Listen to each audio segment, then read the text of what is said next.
Welcome, everyone, to our Packers News post-game live chat alongside Ryan Wood. I am Olivia Reiner. The Packers are cruising to 5-1 after their 35-20 victory over the Houston Texans. We'll break down stellar performances from quarterback Aaron Rodgers, wide receiver Davante Adams, and running back Jamaal Williams. Plus, we also have some good things to say about the Packers defense for once. We don't do it very much on this show. However, today they earned it. Before we get into that, as always, you can be a part of our conversation. If you're over on Facebook, Periscope, and YouTube, leave us a question in the chat. Leave us a thought that you're having. Ryan and I will get to some of those in just a moment. After the Packers lost to the Tampa Bay Buccaneers, quarterback Aaron Rodgers was asked about whether or not defenses had started to figure out the Packers offense. His response, 1 of 5. Today, he made it 1 of 6. Rodgers was able to carve up the Texans' offense. He threw for 283 yards and 4 touchdowns. Why couldn't the Texans' defense figure out Aaron Rodgers and the Packers' offense today? Well, there's really 2 reasons, and neither of them, there's no need for overcomplication here. The Packers are really good, and the Texans are not. And you saw both of that today. The fact that the Texans went through the entire game without shadowing Davante Adams with Bradley Roby or waiting till the very end of the game to say, hey, maybe this guy who's like torching you for 200 yards, maybe you should put 2 guys on him. It made no sense. The 45-yard touchdown on that third down in the second half there, when they're press man covering Davante Adams, who, by the way, has the best releases of any receiver in the NFL, and they had the safety on the other side of the field. That's the Houston Texans for you. It makes no sense. But, hey, the Packers weren't going to complain. They took advantage of it, and they did what a really good team is supposed to do against a really bad team. They beat the crap out of them. I mean, that's the only way you can put it. So, this is a team that was really, really angry. They were really angry leaving Tampa a week ago for 2 reasons. One, the loss, but they also felt like they didn't put their best foot forward. They didn't put their best selves on that field, and it started throughout the week of practice and really spilled over into the game. They wanted to exercise and really vent that out, and they did that today against one of the worst teams in the league. So, good team, bad team, they met, and that's the result. Today was the second game back for wide receiver Davante Adams, who has missed some time with a hamstring injury. He said a couple weeks ago he wasn't going to play unless he felt 100% ready to go. I think today he looked about 150% better. He had 13 receptions for almost 200 yards and 2 touchdowns, a career day for Adams. Why didn't the Texans adjust their coverage against Davante Adams? You're asking me things like why is the obvious answer not something you take? I mean, I have no idea why they didn't do that, and it's really stunning, Olivia, because I mean through 3 quarters he slowed down in the fourth quarter, right? He only had 2 catches in the fourth quarter. He had 11 catches in the first 3 quarters. He was flirting with Don Hudson record through 3 quarters, just like he did week 1. And by the way, I looked it up. Because I was curious, as a Packers receiver ever had 13 catches in 2 games in a season, which Davante Adams has done now after today. And yes, Don Hudson in 1942, when he had 14 catches, which is now, as you know, Davante Adams tied that record in Minnesota with 14 himself, that single game record. He, a few weeks later, also had 13 for like 205 yards. So it's what Davante Adams is doing right now. It's Don Hudson. That's what he did. So how the Texans can look at that and not do anything to adjust really beats me. I don't know what they were thinking. I don't know what the concept of the defensive game plan was. Davante Adams, for the record, he didn't really know either. He said that he was expecting to see Bradley Roby, and he never did. And it didn't make a lot of sense to him either, but he's going to take it because it led to a lot of happy fantasy owners out there. Davante Adams wasn't the only player on the Packers offense with a big day. Running back Jamaal Williams stepped up in a big way after running back Aaron Jones wasn't able to go with the calf injury. Williams had 114 all-purpose yards and a touchdown. Both Williams and Jones are free agents in 2021. What message did Williams' performance send today to the Packers front office? Look, Jamaal Williams might never be a star. He's not Christian McCaffrey or Dalvin Cook or Alvin Kamara. He's not Aaron Jones, right? But he's a really good running back. He's a really good professional running back. He's a running back that can help a really good team be better. He can help a team win. And it's such a luxury to have a guy like that when your star drops out of practice late in the week. By that point, you've got a semblance of a game plan. I mean, you've devised some concepts that you hope to carry into Sunday, and you don't have to change all that much because Jamaal Williams, not just that he had production, but it was pretty similar to Aaron Jones in terms of the dual threat ability. He was a receiver today. He was a runner today. He kind of did a bit of everything, just like Aaron Jones did. He's not the same dynamic talent and big playmaking ability that you see from Aaron Jones, but he's so well-rounded and he's so versatile. He's a luxury that not a lot of NFL teams have. And he's easy to forget with this group of free agents that the Packers have. He's easy to forget that, hey, he's in his final contract year 2. There's zero question that Jamaal Williams makes this team much better. He makes a big difference in that backfield, and you saw it today more than the yards, Olivia. It was just the fact that they didn't have to change much late in the week when Aaron Jones went down. It made the decision to rest Aaron Jones in that calf. It made it a lot easier, and it was something that they were able to shift their game plan toward and prepare for because Jamaal Williams could fill right in, as you saw. Let's take a look at how the Packers defense performed late in the game. It has been a long time coming for the Packers defense when it comes to their ability to generate takeaways. They haven't been able to do it since Zadarius Smith strip sack of Taysom Hill against the New Orleans Saints several weeks ago. I don't know if you had this on your bingo card today, Packers fans, but it was practice squad call-up safety Henry Black who forced a fumble on the last drive of the Houston Texans and allowed safety Adrian Amos to make the recovery and seal the game. How big of a play was that for the Packers defense, seeing as the Packers special teams struggled in the fourth quarter? We'll see, because, I do think there is something to it. It almost been 3 whole games since they'd had a takeaway. Their last takeaway before then was Zadarius Smith stripping Taysom Hill of the football week 3 in New Orleans. That's a long time ago. It's over. I mean, it's a month ago? It was a really long time ago. So when that happens, it can get into your psyche. And so they're off the snide. The drought is over type thing. And we'll see if that goes into next week in Minnesota. But hey, Henry Black did that on David Johnson. I mean, that wasn't it wasn't scrub time. It wasn't garbage time. That's the Texans' best guy. You might have heard they traded DeAndre Hopkins for the guy that did that. So, it was a pretty impressive play by a guy that was really just getting his feet wet in the NFL, and something that I'm sure that he's never going to forget. Thanks, everyone, for joining us. We're going to flip over to some of our Facebook, Periscope, and YouTube questions right now. If you have not yet asked a question, you can get it in. There is still some time. There's a lot of questions in here, Ryan, as we approach the trade deadline, November 1st. We've got some players on the trade block from a number of different people in our comments today. Let's start with Antoine. Antoine wants to know, is there any chance that Marquez Valdes-Scantling, the Packers wide receiver, gets traded? Ryan, it was a quiet day for Marquez Valdes-Scantling. I don't have the stats right in front of me. I don't recall him having a catch or many targets. However, how likely is it that the Packers are shopping around one of their top receivers? Well, he did have 4 targets today. I remember the one where he kind of stretched out for his hands. He didn't catch it. He had, I think, an end around play too, if I'm not mistaken. But no, I mean, long story short, no, I don't see that happening. Most likely, if they make a trade, it's to get better with a veteran, and they probably give up draft picks. So. No, they like Marquez Valdes-Scantling, and he's young, he's raw. He might always be raw, but they feel like he gives them something.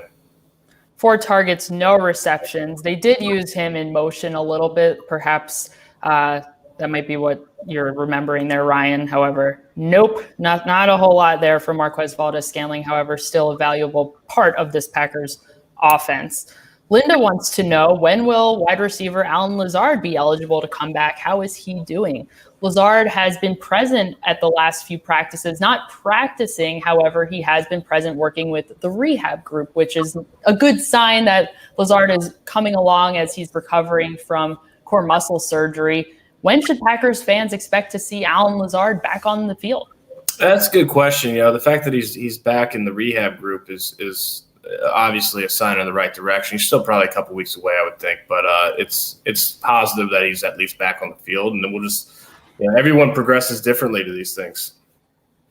Thanks, Linda, for your question. Let's ask a question here, or excuse me, Jason has a question here, or not even a question, just a statement. He says, the run defense stopped a bunch today. Let's take a look at the final stats here from the run game. So David Johnson only had 42 yards. He was averaging, I don't know exactly how much he was averaging by the first half, but there was a point in time where it seemed like he was averaging under 3 yards per carry. He finished the game averaging 3 yards per carry. How far has the Packers run defense come after this game?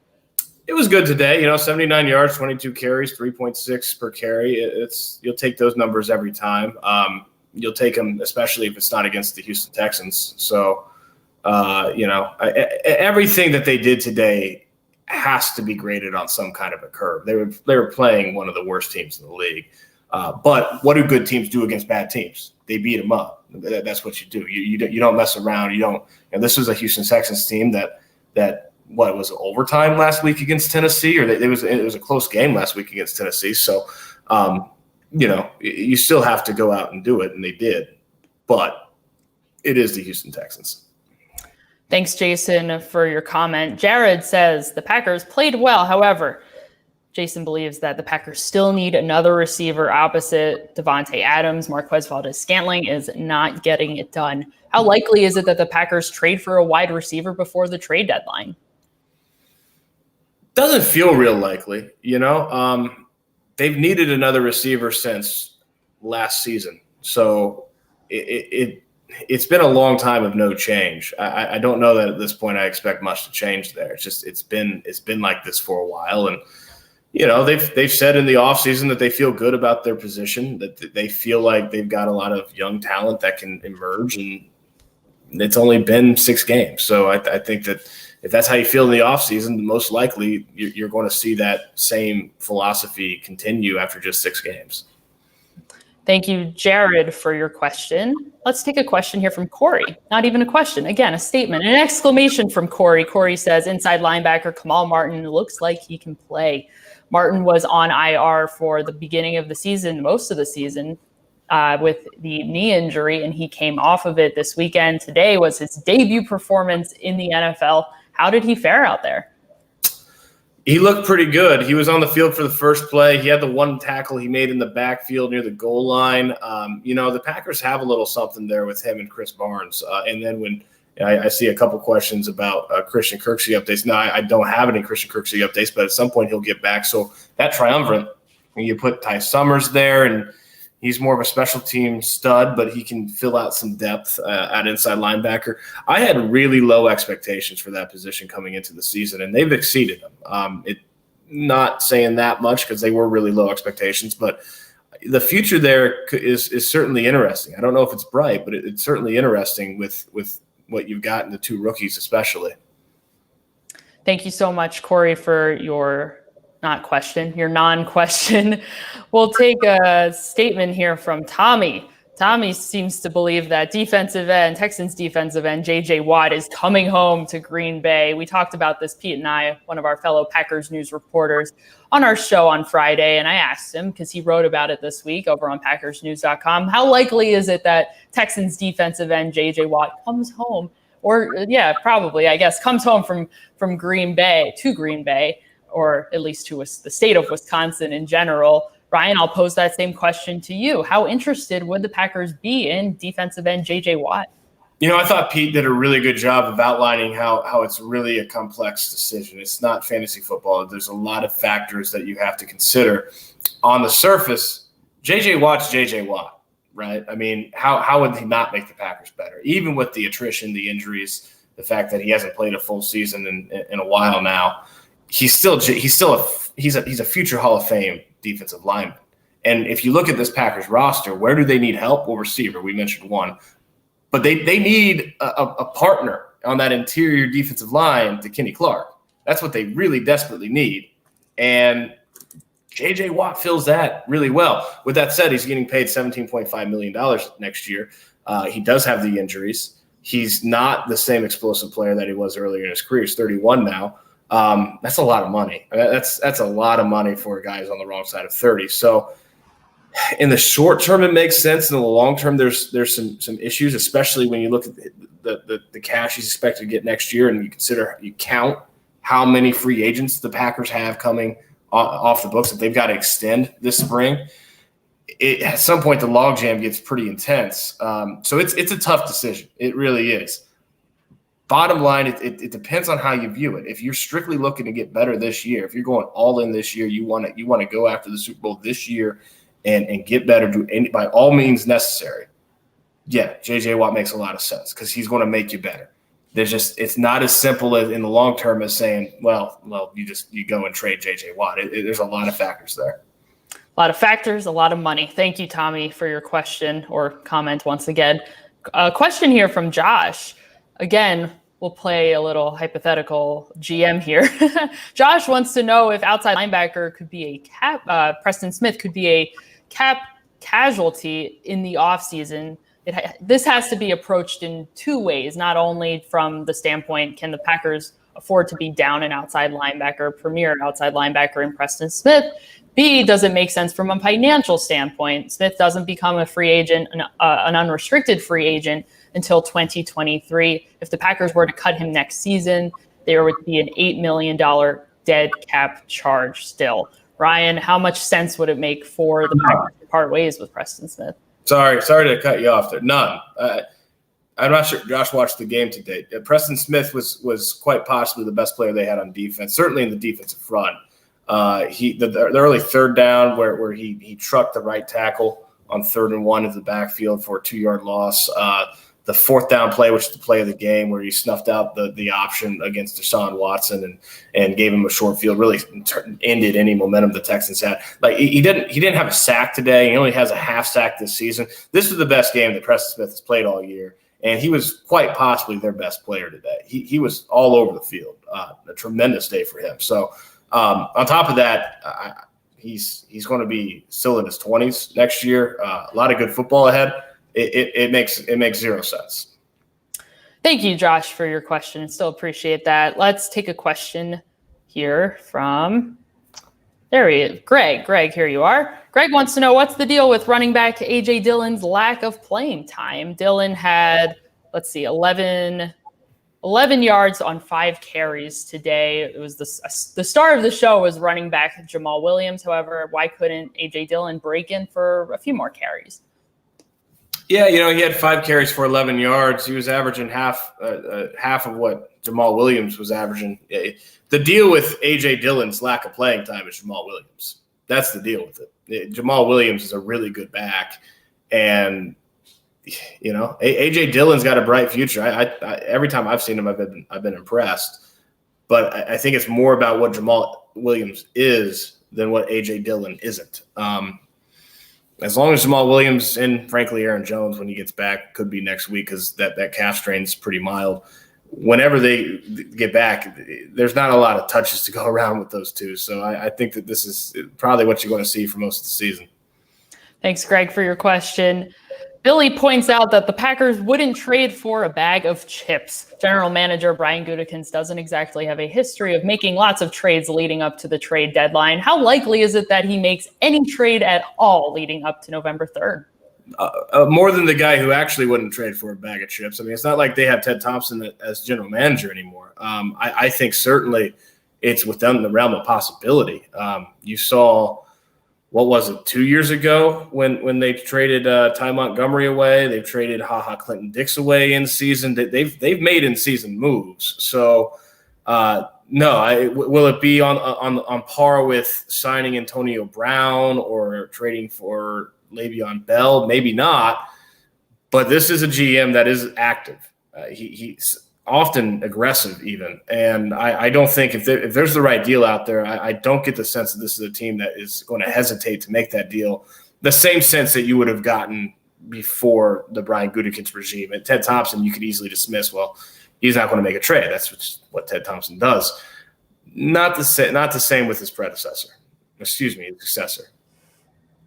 All good there, Ryan. Thank you, Billy, so much for your question. That is going to do it for us today, everyone. Thank you so much for joining us. We will be back on Wednesday to take more questions and to preview next weekend's home matchup against the Minnesota Vikings. For Ryan Wood, I'm Olivia Reiner. We'll see you next time.